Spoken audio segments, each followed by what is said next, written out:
I am the Reverend Lucian Samuels, and your daily sermon has begun, because the sinners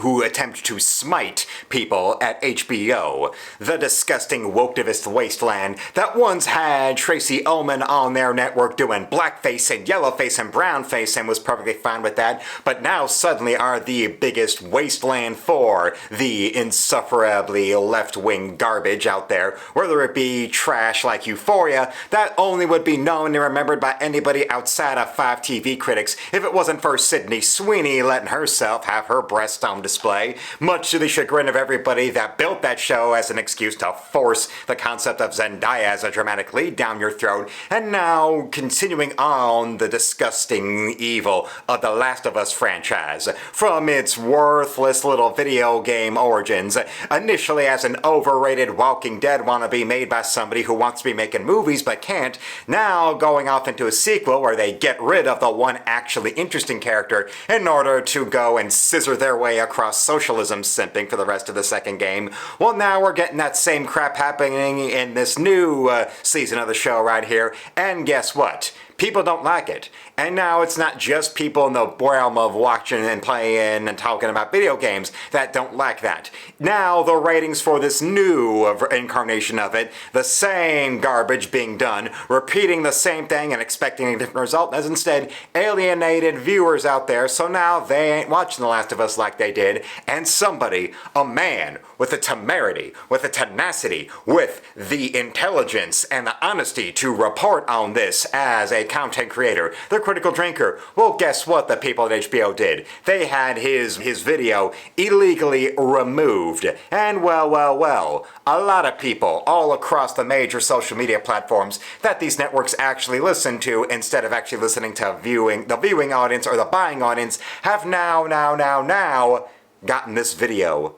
restored. Now you can return to the Critical Drinkers channel and see that video in all its glory, acknowledging and mocking all the stupidity of replacing a father-daughter relationship with some dull as dishwater 20-year-olds playing teenagers, scissoring each other and doing some glib, stupid-ass little line about how I'm gonna be a daddy, because of course, in the post-apocalyptic world, you're going to see the agitprop of shoving pride graffiti and tranny graffiti all over major cities, even though now, as we speak, there are major cities that are removing murals for Pride Month platitudes and for criminals that were fentanyl addicts that threatened pregnant women like George Floyd, much to the chagrin of people like Stacey Abrams. But Stacey Abrams is a loser who won't admit to being a loser, and basically the entire fandom of people, quote-unquote fandom, that are pretending to enjoy The Last of Us and all of its most woke social justice pandering drivel are people that are nothing more than just Stacey Abrams as a social media hive mind.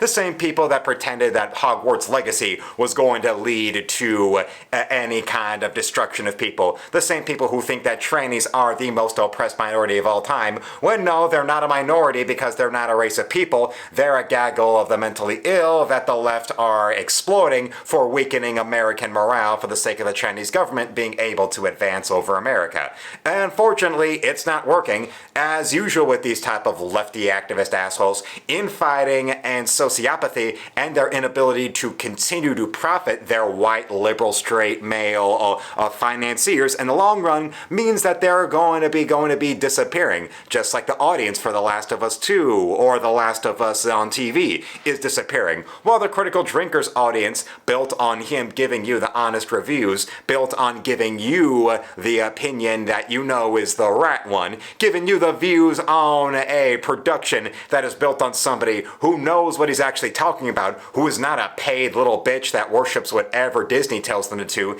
That's why, unlike a Jay Bowman or a Max Klasa or a Doug Walker, you got a guy like good old, well, if you want to go by his real name, Will Jordan, a man who succeeded first in the legitimate world involving the arts and the entertainment that those other guys wanted to but couldn't, and then decided to go and made their names on bitching about it on social media and let themselves become nothing more than corporate cocksuckers. While on the other hand, a man like Will Jordan has his Rand Drake novel series that has been going on and going on, and decided to jump into the YouTube realm on the side, and it became just as significant a thing for him as it did for his work as a novelist. So much like how in that whole online comic book realm, you've got Doug TenNapel, who actually made the comics he promised you all with your money on time and shipped it out to you on time, and also before all that, succeeded before as a mainstream kind of comic creator with all the work he had done, like Creature Tech or Gear, and before that, having been an animator, having been a video game developer, and having even created and produced cartoon shows based on his own comics. And then his work as an internet personality, being able to succeed there, and there. Much more than the glorified social justice jagoff known as either Van Sciver, the kind of guy who started picking fights with TenNapel,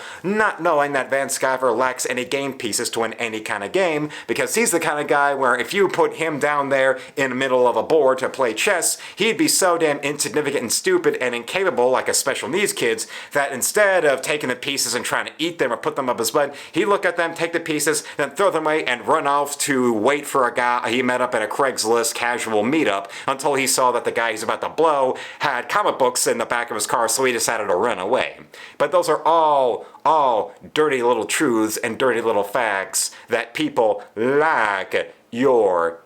defenders of Neil Druckmann's drivel, those supporters of Stacey Abrams, those simps for Ethan Van Sciver all cope and seethe about, while a man like a Doug TenNapel or the Critical Drinker, you may be able to deplatform them temporarily, but whether it's the Critical Drinker's recent video on The Last of Us, or if it's Doug TenNapel's entire original YouTube channel, they will be restored bigger and stronger and faster than anything else you little busybody bitches can ever produce. And for that, your daily sermon is done.